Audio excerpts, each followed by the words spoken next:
Dahil hindi po ako kumakain ng tripe, so gumagamit ako ng beef feet instead of tripe. Yan, pinakuluan natin. Siyempre, kailangan tender siya bago natin siya igigisa.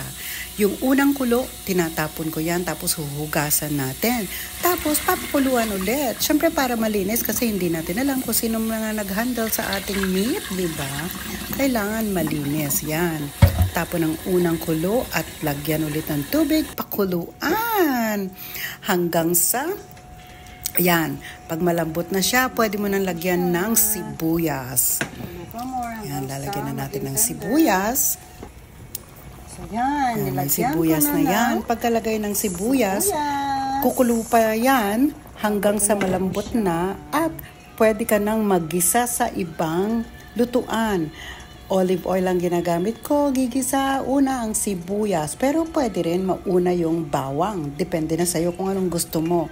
So yan, sibuyas ang inuna ko dahil ang bawang kasi nasusunog agad, di ba? Nagbo-brown agad siya. So pero nasa sa'yo yun kung anong gusto mong iuna. It doesn't matter, I think. Hindi naman ako chef, so hindi ko alam. Basta yung akin, yan. Ayan. So, pagkatapos yan, kukunin na yung karne doon sa kabilang pinaglutuan at ilagay na dyan. Para may ano siyang gisado, di ba? Yung iba, minsan hindi ko rin ginigisa yung aking kari-kari po. So, depende sa aking mood. Mas madali yung hindi gisa kasi dire-diretso na. Pero, depende. So, pag may time at hindi man nagmamadali, pwede mong gisa siya. Nasa sayo yun. Tapos yan nga, kukunin mo lahat ng mga laman doon, yung mga karne doon, at titimplan mo na. Tapos yung pinagkuluan naman, yun ang gagamitin nating pagluto, i-blanch doon yung mga gulay. Ayan, nandyan na sa kabila yung karne para pwede na yung timplahan, pwede na lagyan ng atsuete. At saka ng, of course, yan, yung kabilang pot, doon ko naman niluto yung mga gulay. At gulay, talagang talong lang yun napakita ko. Nakalimutan ko actually yung video yung iba. But anyway, ayan, sa kabila, pinapakuluan natin. Tapos, ready na yan, lagyan ng atsuete, pampakulay, diba?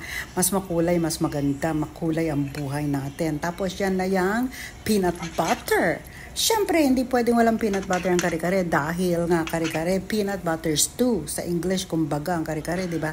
So, ang akin lang, para masarap ang kare-kare nyo talaga, huwag nyo tipirin sa peanut butter.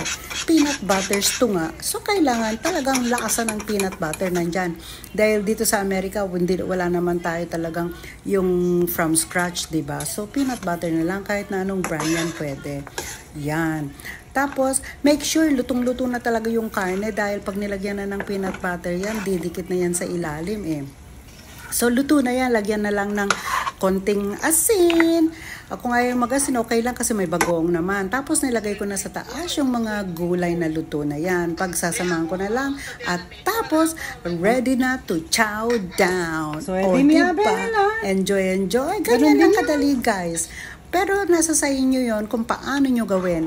Kasi, diba? To each his own, sabi nga nila, diba? Kaya yan, enjoy lang kahit paano. Basta, lasang Pinoy pa rin yan. Kari-kari pa rin ang itsura.